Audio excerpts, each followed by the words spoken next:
I don't know how I feel about Elon Musk, to be honest with you. Right. Well, he's a Because if controversial you're guy. putting all this money in these programs, like think about the billions of dollars they're putting into the rovers, and now it's becoming a passenger thing. So Right. like the astronauts did it, now the rich people can. And then when the rich people are like, oh, okay, now we're bored of this, let's let the commoners be able to do it now. That's fine. Right. You're putting all this money into something, but how about people that are hungry right now all over the world? Right. How about you helping towards that maybe? You know, that serve a good purpose on earth here first before you try to set out somewhere else. Now, That's how I feel about that. No, I feel you. But I do think, I will say this, that there probably are instances where these mega billionaires and millionaires and whatever do that. There probably is. And I'm not defending them. I think that they're filthy, disgusting, rich, soulless people. But at the same time, there probably are instances where they do that, but it's not in the media. Media doesn't cover it because who gives a fuck? You know what I'm saying? Who cares if they helped somebody? Yeah. You feel what I'm saying? Absolutely. But, again, I agree with you. Jeff Bezos could press a button. You tell me if every rich person Right. threw a little something Right. towards devastated places. Hey, even in America here, heck, Yeah. never mind Africa, because they do sometimes lie to you when they're like, oh, for $1 a day you could feed this baby. Yeah. That money's not going That's to not that going to child. anybody. No. Yeah. You know, so let's be honest about that. If you're going Right. to give, why don't you actually go over there? Right. See the people you're giving to. Yeah. And earn those blessings from them. Because when those people pray for you, it means something.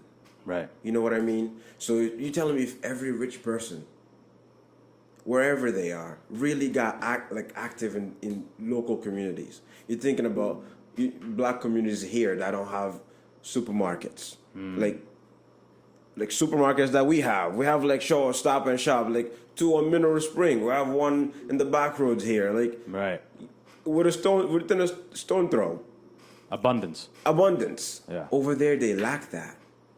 You telling me if those rich people in maybe like San Francisco, LA, whatever, threw in the local towards the local communities and helped them raise gardens more and like actually open supermarkets there and hire the youth, you don't think crime will go down? You don't think that's helping a community? Just bringing jobs. Because a job means having pride in life. Right. You know what I mean? When somebody has a job, they have a purpose. Especially when you come from a place where a lot of people don't have it. Yeah. And now you have the opportunity. To actually divert from that. Yeah. And make something of yourself.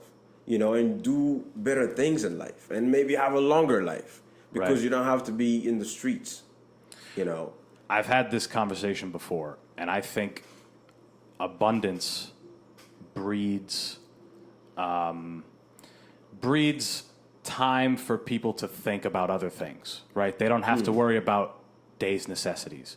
They don't have to worry about food. They don't have to worry about housing. They don't have to worry about money. They're doing all right. That's abundance. Now they can think about other things. Example, rich kid, right? Rich ass kid. He's got everything paid for him. I'm going to go be a doctor. So now he can easily, without having to worry about anything else, without having to worry about paying for things, any of that stuff, he can go be a doctor. Easily. Get into a college. Dad knows everyone. And then you go to someone in an impoverished environment who they're wondering how they're going to eat tonight. They got to get paid. You know what I'm saying? They're not thinking about anything else. Sometimes. But then you get the diamond in the rough. They want to do this. They break off. They find a way. Some people just find a way. But for the majority, it's because they're set in an environment that set them to fail already. So now they're not only having to fight within themselves to get their goals to happen, they got to fight against their environment as well. That's true. Yeah. That's true. But I think if you're privileged and you forget about, okay, even if you've never seen people that are suffering in life, right? But like, if you watch the commercial, you see poor people, you're like, you know, it's a human thing. Right. You know there are people that are less blessed than you because sometimes when you're on the road, you see homeless people. You know, some of them are there because they might have some substance abuse issues or whatever's going on. Yep. You know, we're human. We're not supposed to judge. If they want the help, give them, right? But what I'm saying is this: you're blessed, you're privileged. You know people have less. Yes. So if you're not doing maybe a little something to help, I think it's ignorant. Right. That's, you know what I mean? Oh no, I agree. That's my other side of that. Yeah, you know? yeah, and yeah. I like to see things from different perspectives. Right. You know, that's why I love to have conversations. And when a conversation turns into a fight, I walk away. And and I never talk to that person again, because then I'm mature enough to hear a different point of view without fighting it.